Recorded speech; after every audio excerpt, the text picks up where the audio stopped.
नमस्कार, आप देख रहे हैं द हिंद 24 न्यूज और मैं हूं आपके साथ साक्षी निर्वाण। आइए नजर डालते हैं आज की कुछ खास खबरों पर। सूरत में गोडादरा पुलिस की टीम ने गांजे के जखीरे के साथ 2 व्यक्तियों को गया गिरफ्तार। पुलिस ने 2 किलो गांजा, 1 मोपेड और 2 मोबाइल फोन सहित कुल 75,000 रुपए का माल जब्त कर कानूनी कार्रवाई शुरू की। मिली जानकारी के अनुसार गोडादरा पुलिस ने देवध चौकड़ी पुलिस नाका पॉइंट से मोपेड पर जा रहे अमन गोपाल सिंह और विक्की शिव कुमार यादव को पकड़ा। उनके पास से 20,000 की कीमत का 2 किलो गांजा, 2 मोबाइल फोन और 45,000 की मोपेड जब्त की। पुलिस के अनुसार आरोपी अश्विन कुमार रेलवे लाइन के पास से रवि नामक शख्स से गांजा लाए थे और आगे किसे देने जा रहे थे, इस बारे में जांच चल रही है। दोनों आरोपी टेक्सटाइल मार्केट में मजदूरी का काम करते हैं। इस मामले में पुलिस ने कानूनी कार्रवाई शुरू कर दी है। ગોડાદરા પોલીસ સ્ટેશનના પીઆઈ શ્રી આચાર્ય અને એમના સ્ટાફને એક બાતમી મળેલી કે એક 2 ઈસમો છે એ પોતાના મોટરસાઇકલ ઉપર ગેરકાયદેસર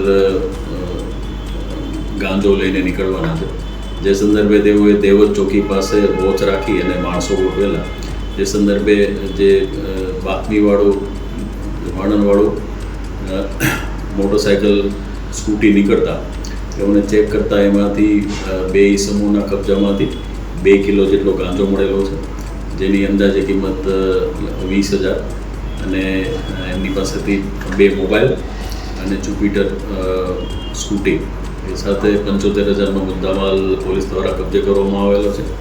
અને આ જે બંને ઈસમો છે એ વિક્કી યાદવ અને અનંત સિંહ એ બંનેની ધરપકડ કરવામાં આવેલ છે। પોલીસ વધુ તપાસ કરી અને હાલ રિમાન્ડની કાર્યવાહી હાથ ધરેલ છે। સર, આરોપીઓ કોને આપવા જતા હતા, કંઈ ખબર પડી છે?